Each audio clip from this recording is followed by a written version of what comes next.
Hello, my friend. This is Clyde. Turn the lights on.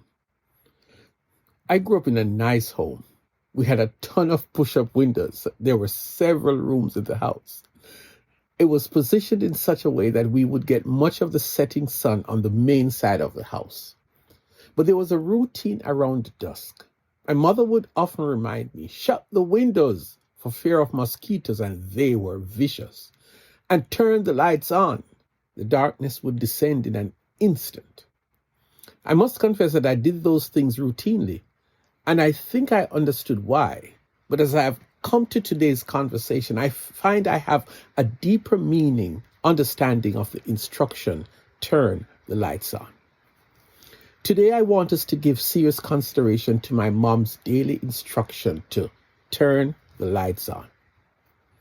Let us start with Jesus. That's a very good place to start. Isaiah, the great Jewish prophet who lived almost 700 years before Jesus, made a prophecy of hope as it relates to darkness and light. This is what he had to say. The people walking in darkness have seen a great light. On those living in the land of deep darkness, a light has dawned. Isaiah 9 verse 2. That was then.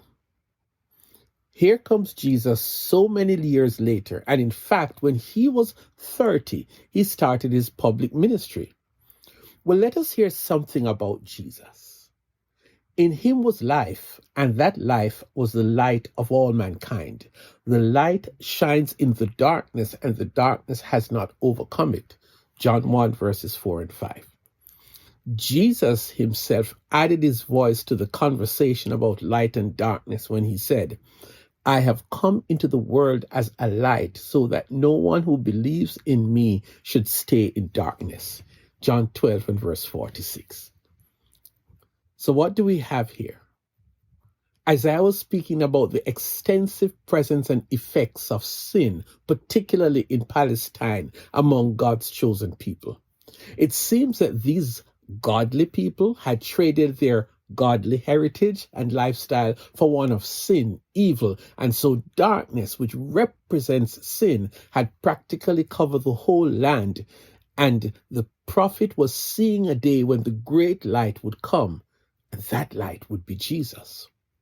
So Jesus was well aware of his purpose when he came into the world, that he being light was now bringing light to the world, not just to the geographical country called Palestine, but Jesus was extending himself as light globally and way into the future.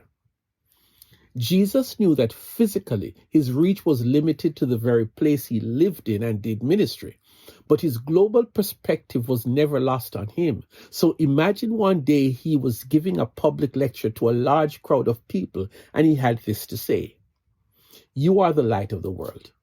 A town built on a hill cannot be hidden. Neither do people light a lamp and put it under a bowl. Instead, they put it on its stand, and it gives light to everyone in the house.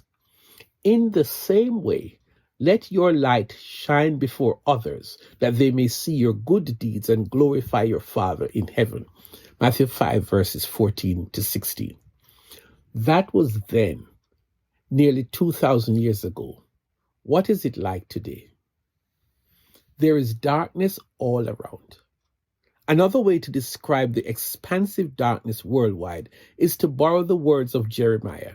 You would think he was a 21st century prophet when he said, the heart is deceitful above all things and desperately wicked. Who can know it? Jeremiah 17 verse 9. Let me be blunt. There is a sin pandemic all across the globe. Just listen to some news items. One law enforcement officer recently shot and killed another law enforcement officer.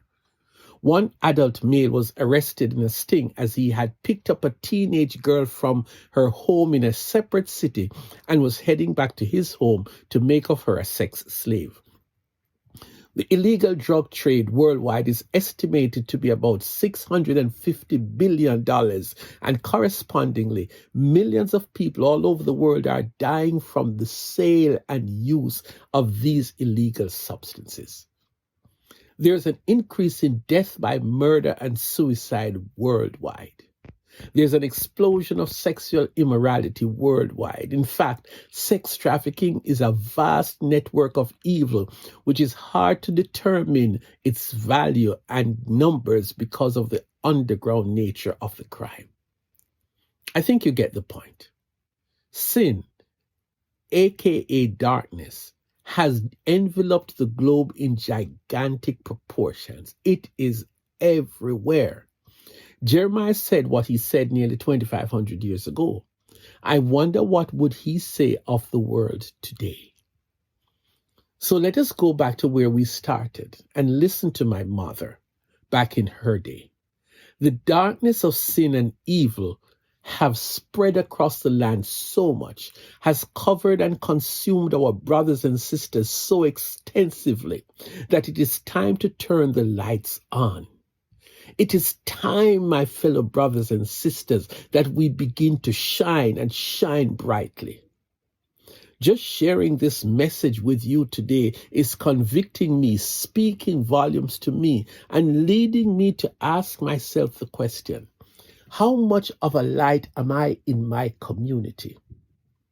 You can take the same question and ask of yourself, how much of a light am I in my family, at my workplace, out in the marketplace?